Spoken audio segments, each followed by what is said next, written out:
नमस्कार, मेरा नाम है सुमित सिंह मेहता। हाजिर हूं आपके सामने एक और नए लेक्चर के साथ। आज के इस लेक्चर का हमारा टॉपिक रहने वाला है टोटल इंटरनल रिफ्लेक्शन। मैं जानता हूं आप सब ने ये टॉपिक क्लास 12th में पढ़ा हुआ है, लेकिन बहुत से बच्चे ऐसे होते हैं जिनको इस टॉपिक की डीप अंडरस्टैंडिंग नहीं होती है। और आज के इस लेक्चर में हम इस टॉपिक को डीप में डिस्कस करेंगे, पूरा डिस्कस करेंगे और इससे रिलेटेड जो भी क्वेश्चन हो सकते हैं उनको भी आज हम यहाँ पर सॉल्व करेंगे। तो फटाफट से कॉपी पेन निकालो और हिंट डालो क्या टोटल इंटरनल रिफ्लेक्शन। समझना जरा होता क्या है। मान लो मेरे पास दो मीडियम है, ठीक है। दो मीडियम कहने का मतलब उसमें से एक डेंसर होगा और एक क्या होगा, रेयरर होगा। मैंने यहाँ पर इस तरह से एक इंटरफेस चूज कर लिया और ये जो इंटरफेस है मेरा, ये किन्हीं दो मीडियम को अलग कर रहा है। जैसे फॉर एग्जांपल ऊपर एयर है, नीचे वाटर है, ऊपर वाटर है, नीचे ग्लास है, यानी यहाँ पर दो मीडियम है। और ये जो मेरे पास सरफेस है, ये जो मेरे पास इंटरफेस है, ये दो मीडियम को अलग कर रहा है। मान लो जो ऊपर मीडियम है वो मेरा रियरर मीडियम है। कैसा मीडियम है? रियरर मीडियम है। और जो नीचे मीडियम है वो मेरा कैसा है भाई? वो हमारा डेंसर मीडियम है, ठीक है। अब अगर आपको टोटल इंटरनल रिफ्लेक्शन का फिनोमेना देखना है तो हमेशा लाइट रे डेंसर मीडियम से रियरर मीडियम में जानी चाहिए। अब देखो कैसे करेंगे इसको हम एक्सप्लेन।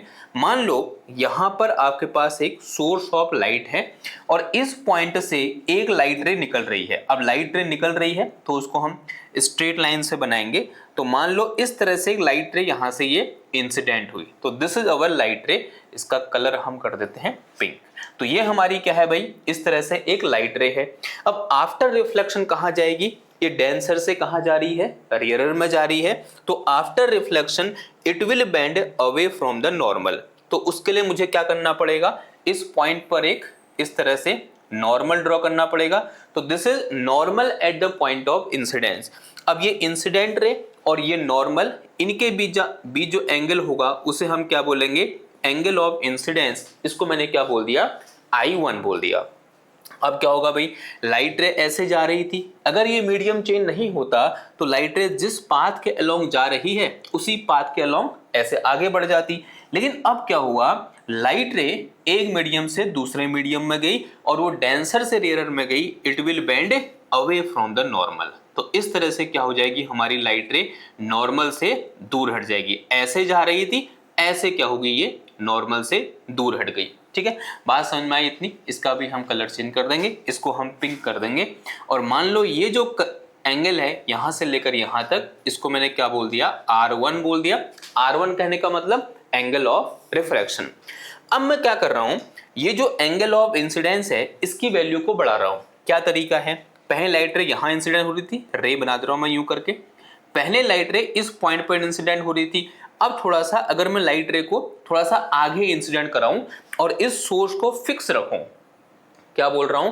अगर मैं इस लाइट रे को यहां इंसिडेंट न कराकर थोड़ा सा आगे इंसिडेंट कराऊं और मैं इस सोर्स को फिक्स रखूं तो उससे क्या होगा? हमारा एंगल ऑफ इंसिडेंस की वैल्यू बढ़ जाएगी। तो मैं यहां पर पहले नॉर्मल ड्रॉ कर दे रहा हूं ताकि मेरे को थोड़ा सा डायग्राम बनाने में आसानी हो। तो मैंने यहां पर क्या ड्रॉ कर दिया? एक नॉर्मल इस तरह से ड्रॉ कर दिया।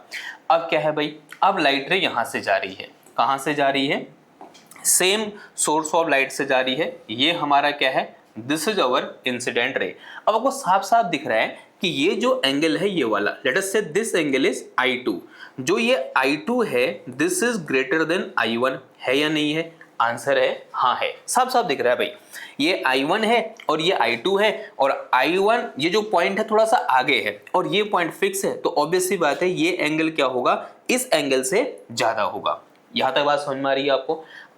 अब लाइट रे कहां से कहां जा रही है? डेंसर से रेयरर में जा रही है। So it will bend away from the normal. तो ये ऐसे नॉर्मल से दूर हट जाएगी। इसका मतलब ये जो मेरे पास यहाँ पर एंगल बना, late us say this angle is R2 और यहाँ पर जो R2 होगा this is greater then R1। तो मैं क्या बोलूंगा कि जब मैंने डेंसर मीडियम में एंगल ऑफ इंसिडेंस की वैल्यू को बढ़ाया तो रेयरर मीडियम में उसके करस्पॉन्डिंग जो एंगल ऑफ रिफ्रैक्शन है उसकी वैल्यू भी बढ़ गई। मैं थोड़ा सा इसी प्रोसेस को एक बार और यहाँ पर दोहरा रहा हूँ। तो मैं अगेन यहाँ पर एक पॉइंट ढूंढ रहा हूँ और उस पॉइंट पर मैं एक नॉर्मल ड्रॉ कर रहा हूं। तो मैंने बोल दिया कि यहां पर एक ये क्या है, इस तरह से एक पॉइंट है जहां पर मैंने ये नॉर्मल ड्रॉ किया। ठीक है, कि नॉर्मल इसको कट कर रहा है, उसको आप इग्नोर करोगे, ये यहां पर क्या है, इस तरह से नॉर्मल है। अगेन जो मेरी लाइट रे जाएगी वो सेम पॉइंट से जाएगी, यानी कहां से जाएगी, सेम सोर्स ऑफ लाइट से जाएगी। ऐसे कुछ ये लाइट रे यहां पर गई, ये पॉइंट पर इंसिडेंट हुई, तो दिस इज अवर लाइट रे। और ये जो एंगल है, late us say this angle is I3, इस एंगल को मैंने क्या बोल दिया, I3 बोल दिया। अब बताओ I1, I2 और I3 में सबसे ज्यादा कौन होगा, तो आंसर है भाई I3 होगा। ऑब्वियस सी बात है ना, सिंपल सी ज्योमेट्री है कि जो I3 होगा I2 से ज्यादा होगा। अब क्या होगा भाई, जैसे यहां पर रिफ्रैक्शन ऑफ लाइट होगा तो लाइट रे ऐसे रिफ्रैक्ट होगी, तो it will bend away from the normal. थोड़ा सा और अच्छे से बनाते हैं इसको, it will bend away from the normal. तो यहां से लाइट रे आई और यहां पर इंसिडेंट हुई इस तरह से, तो this is our angle of incidence. इसको मैंने क्या बोल दिया, I3 बोल दिया। और जो हमारी लाइट रे है, it will bend away from the normal, तो ऐसे ये नॉर्मल से दूर हट जाएगी। और यहां पर ये जो एंगल बना, इसको मैं क्या बोलूंगा, R3 बोलूंगा।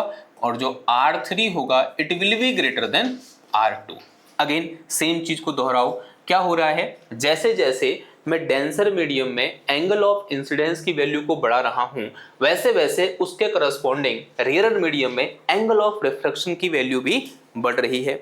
अब आपको एक बात फील आ रही होगी, अगर मैं इस एंगल ऑफ इंसिडेंस को बढ़ाते जाऊं तो उसके करस्पॉन्डिंग जो एंगल ऑफ रिफ्रैक्शन है वही बढ़ते जाएगा। और एक ऐसा वक्त आएगा जब ये रिफ्रैक्टेड रे अलोंग द इंटरफेस हो जाएगी।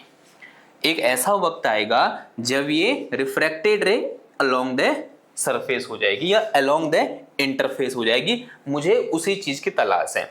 मान लो वो वक्त आ चुका है, यानी एंगल ऑफ इंसिडेंस की एक ऐसी वैल्यू यहां पर मेरे पास निकल के आई, यानी एंगल ऑफ इंसिडेंस को मैं बढ़ाया और एक ऐसा एंगल ऑफ इंसिडेंस निकल के आया जिसके लिए जो मेरे पास रिफ्रैक्टेड रे है वो अलोंग द इंटरफेस होगी। क्या कहना चाह रहा हूं भाई, लाइट सोर्स ऑफ फिक्स है मेरा, यहां से लाइट आई, इस पर पड़ी यूं करके, यहां पर पड़ रही है।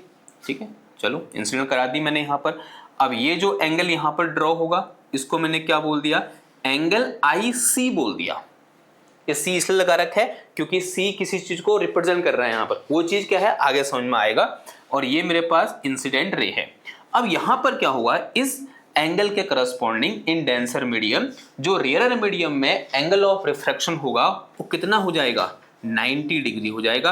यानी जो लाइट रे है, जो रिफ्रैक्टेड रे है, वो अलोंग द इंटरफेस हो जाएगी। और ये एंगल यहां पर कितना हो गया भाई, 90 डिग्री के बराबर हो गया। अब जरा समझना बात को, ये जो मेरे यहाँ IC है, ये जो एंगल ऑफ इंसिडेंस है इन डेंसर मीडियम, इसका एक खास नाम है। डेंसर मीडियम में एंगल ऑफ इंसिडेंस की वो वैल्यू जिसके लिए रेयर मीडियम में एंगल ऑफ रिफ्रैक्शन की वैल्यू 90 डिग्री हो जाए, that angle is known as critical angle. जो क्रिटिकल का C है वही आपको यहां पर I के बेस में देखने को मिल रहा है। अब यहां पर ये जो IC मैंने लिखा हुआ है, ये जो मैंने यहां पर IC लिखा हुआ है, इसका नाम क्या है भाई, इसका नाम है critical angle. This angle is known as critical angle. क्या नाम है इसका, क्रिटिकल एंगल नाम है। अभी कहानी खत्म नहीं हुई है, असली कहानी अब शुरू होती है। अब अगर मैं देखो एंगल ऑफ इंसिडेंस को बढ़ा रहा हूं, एंगल ऑफ रिफ्रैक्शन भी बढ़ रहा है। एंगल ऑफ इंसिडेंस की एक ऐसी वैल्यू आई जिसके लिए एंगल ऑफ रिफ्रैक्शन कितना हो गया, 90 डिग्री हो गया। अब अगर मैं एंगल ऑफ इंसिडेंस को एंगल IC से ज्यादा कर दूं, यानी क्रिटिकल एंगल से ज्यादा कर दूं, तो सोचो क्या होगा, लाइट रे जिस मीडियम से जा रही थी उसी मीडियम में रिफ्लेक्ट बैक हो जाएगी। क्योंकि यहां पर तो ये ऐसा सिचुएशन आ गई, अगर मैं इसको और बढ़ाऊंगा, अब लाइट रे जुप जहां से जा रही थी वहीं वापस आ जाएगी। And that phenomena is known as total internal reflection. समझो बात को, क्या कहना चाह रहा हूं मैं, क्या हो रहा है भाई, यहां से लाइट रे जा रही है, कहां से जा रही है, ये सोर्स ऑफ लाइट है, यहां से लाइट रे गई इस पॉइंट पर पड़ी, और ऑब्वियस सी बात है ये जो मेरे पास इंसिडेंट रे होगी अगर मैं यहाँ पर नॉर्मल ड्रॉ करूंगा eight the point of incidence, तो जो एंगल ऑफ इंसिडेंस मुझे देखने को मिलेगा वो हमारा जो एंगल आईसी है उससे तो ज्यादा होने वाला है। तो ये जो यहाँ पर एंगल बनेगा, let us say this angle is I, this I is greater than IC, ये ऑब्वियस है। अब जैसे ही I is greater than IC हुआ तो ये जो मेरे पास लाइट है it will reflect back to the same medium. ये जो लाइट रे है ये सेम उसी मीडियम में वापस लौट के आ जाएगी। और जब कोई लाइट रे किसी एक मीडियम में ट्रेवल करती है और एक इंटरफेस से टकराती है और वापस उसी मीडियम में लौट के आ जाती है, this phenomena is known as reflection. अब ये रिफ्लेक्शन वैसा नहीं है जैसे मिरर से होता है, ये एक इंटरफेस से रिफ्लेक्ट हो रहा है। पहले रिफ्रैक्शन हो रहा था, अब यहां पर एक पर्टिकुलर एंगल के बाद लाइट टोटली क्या हो जा रही है, रिफ्लेक्ट हो जा रही है। एंड दिस फिनोमिना जो यहां पर हो रहा है उसको हम क्या बोलते हैं, टोटल इंटरनल रिफ्लेक्शन बोलते हैं। अब अगर यहां पर रिफ्लेक्शन हो रहा है तो जो लॉज ऑफ रिफ्लेक्शन होते हैं वो सब के सब क्या होंगे, फॉलो होंगे। क्या है पहला लॉ, कि जो इंसिडेंट रे है, रिफ्रैक्टेड रे है, सॉरी रिफ्लेक्टेड रे है and normal at the point of incidence all lie in same plane. दूसरा लॉ क्या है भाई, कि जो एंगल ऑफ इंसिडेंस होता है वो एंगल ऑफ रिफ्रैक्शन के बराबर होता है, तो angle I must be equal to angle R. ये कंडीशन यहां पर फॉलो होगी, यानी वो सारे रूल फॉलो होंगे जो रिफ्लेक्शन के हमने पढ़े थे मिरर के केस में, प्लेन मिरर के केस में या फिर स्फेरिकल मिरर के केस में। बात समझ में आई। This whole phenomena is known as total internal reflection. अब एक काम करते हैं, जो हमने यहां पर लिखा उस चीज को एक बार यहां पर हम एक्सप्लेन कर लेंगे। कैसे करेंगे भाई एक्सप्लेन, समझना जरा बात को। इसको थोड़ा सा इधर कर दूं, थोड़ा इधर कर देते हैं, ठीक है। तो यहां पर हम लिखेंगे, लिखो भाई, इसमें लिख के चलेंगे। ऐसे आपकी हेडिंग क्या है, टोटल इंटरनल रिफ्लेक्शन है। आपने ये डायग्राम बना दिया होगा, डायग्राम नहीं बनाया है वीडियो को पॉज करो, थोड़ा सा पीछे करो, डायग्राम दिखेगा उसको बना लो। उसके बाद उसके नीचे लिखोगे when light travel, when light travel from denser medium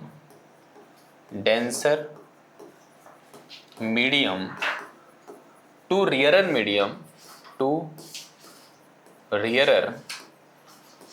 medium and angle of incidence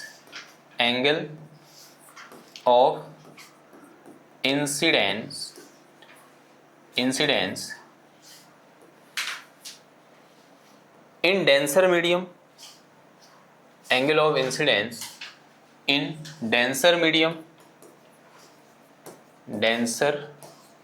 medium is greater than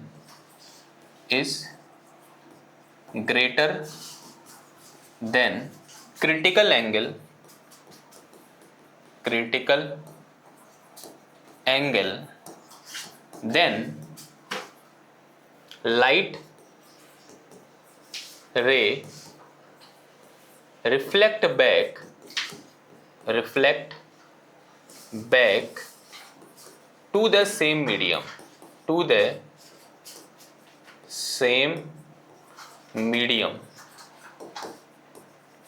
This phenomenon of light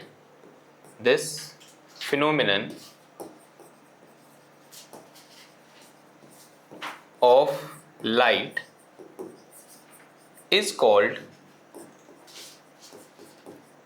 total internal reflection.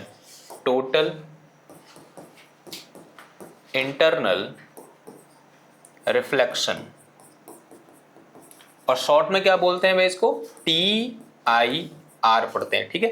अब TIR भी लिखोगे फिर भी चलेगा, पेपर में भी ऐसा लिखा हुआ आ सकता है कि एक्सप्लेन TIR, ठीक है।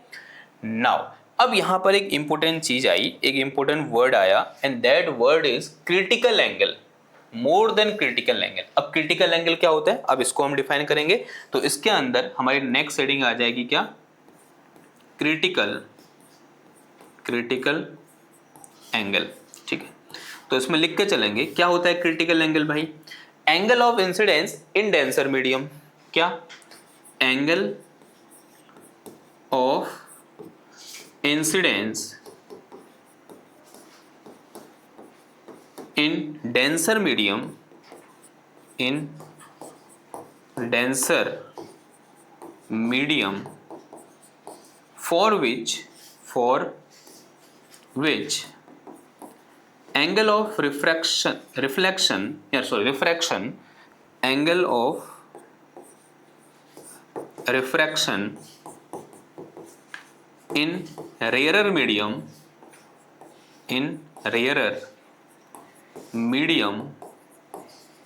is equal to 90 degree, is equal to 90 degree, that angle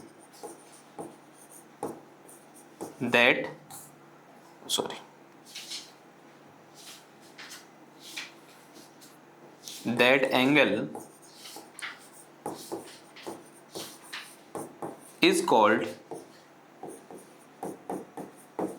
critical angle, is called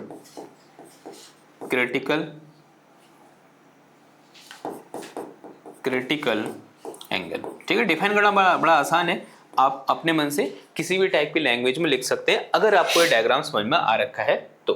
ठीक है, यहाँ तक बात समझ में आई। नाउ अब है इसका मैथमेटिकल फॉर्म कि किस तरह से हम क्रिटिकल एंगल को मैथमेटिकली डिफाइन करेंगे। तो उसके लिए अगेन जो ये डायग्राम हमने बना रखा है बड़ा इंपॉर्टेंट है, इसी में दोबारा से आएंगे। ठीक है, यहां पर आ जाओ भाई। देखो ये मेरे पास वो पॉइंट है, इस डायग्राम में देखेंगे हम। ठीक है, तो एट पॉइंट, इसको कुछ नाम दे दो, इसको हमने बोल दिया ए, एट पॉइंट ए। ठीक है, use Snell's law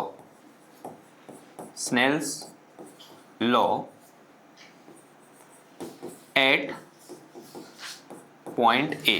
point A पर फटाफट से एक काम करो, स्नेल्स लॉ लगाओ, क्या हो जाएगा देखो, एंगल ऑफ इंसिडेंस क्या हो जाएगा sine I C upon angle of refraction कितना है 90, तो साइन 90 इक्वल टू क्या होता है Snell's law, refractive index of that medium जिसमें लाइट जा रही है, sorry refractive index of that medium जिसमें लाइट जा रही है, किसके रिस्पेक्ट में, जहां से वो आ रही थी।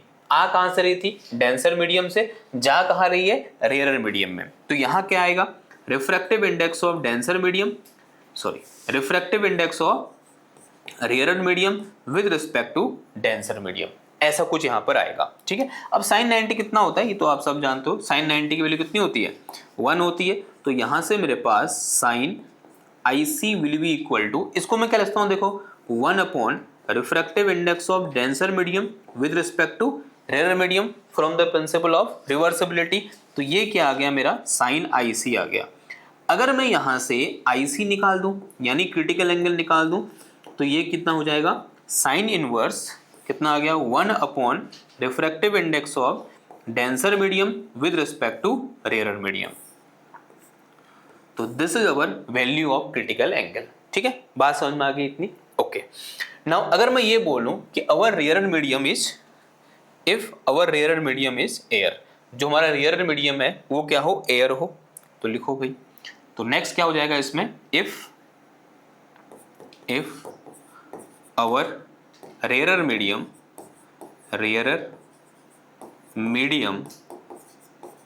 इज एयर, हमारा जो रेयर मीडियम है वो एयर है या वैक्यूम है, then refractive index of denser medium with respect to rare medium will be equal to refractive index of denser medium with respect to air, और इसको मैं simple absolute refractive index of denser medium लिख सकता हूं। तो भाई ये formula कैसे मॉडिफाई हो जाएगा, आई c will be equal to कितना आ गया, ये साइन इनवर्स 1 अपॉन एन आ गया। तो आपको ये फॉर्मूला ऐसे लिखा हुआ भी मिल सकता है। ठीक है, बात समझ में आई। तो this is formula of our critical angle. Now refractive index के लिए क्या स्पेशल कंडीशन है, तो हिंट डालो इस तरह से, कंडीशन फॉर रिफ्रैक्टिव इंडेक्स करेंगे total internal TIR, condition for TIR। क्या कंडीशन है भाई, सबसे पहली condition, light must travel from denser to rarer medium. Light ने कहां से कहां जाना चाहिए? डेंसर से रेयरर में जाना चाहिए, ये पहली कंडीशन है। दूसरी कंडीशन क्या है कि डेंसर मीडियम में एंगल ऑफ इंसिडेंस क्या होना चाहिए? क्रिटिकल एंगल से ज्यादा होना चाहिए। Angle of incidence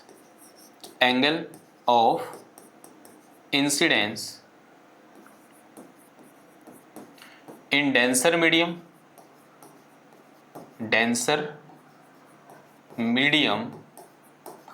must be greater than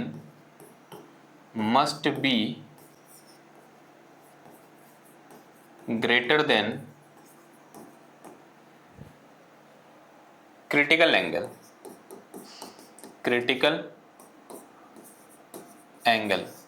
must be greater than critical angle। ठीक है, इन दो, अगर ये दो चीजें सेटिस्फाई हो रही हैं तो वहां पर हमें टोटल इंटरनल रिफ्लेक्शन देखने को मिलेगा। नाउ अगला यहां पर कभी कभी सवाल आता है कि क्रिटिकल एंगल किन चीजों पर डिपेंड करता है? Critical angle depends upon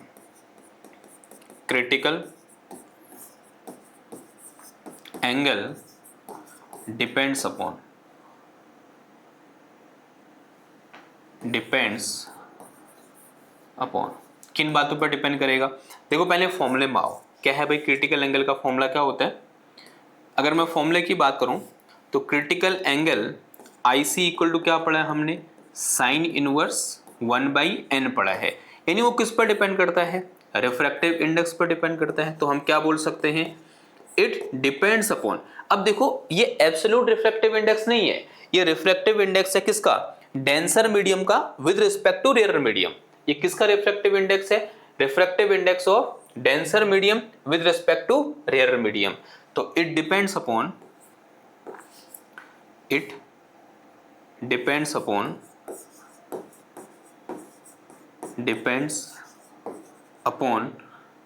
refractive index of denser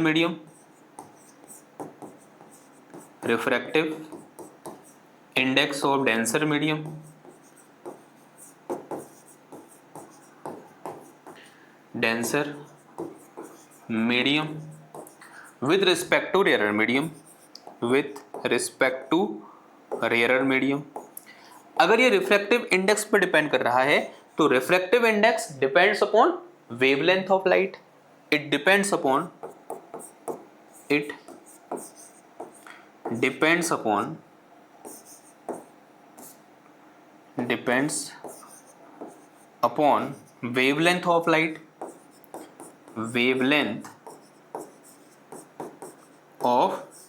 light, अलग अलग वेवलेंथ की लाइट के लिए जो क्रिटिकल एंगल है उसकी वैल्यू अलग अलग हो सकती है।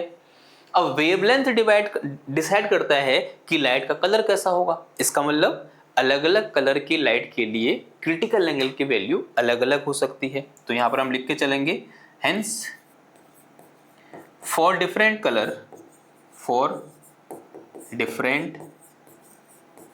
Colour of light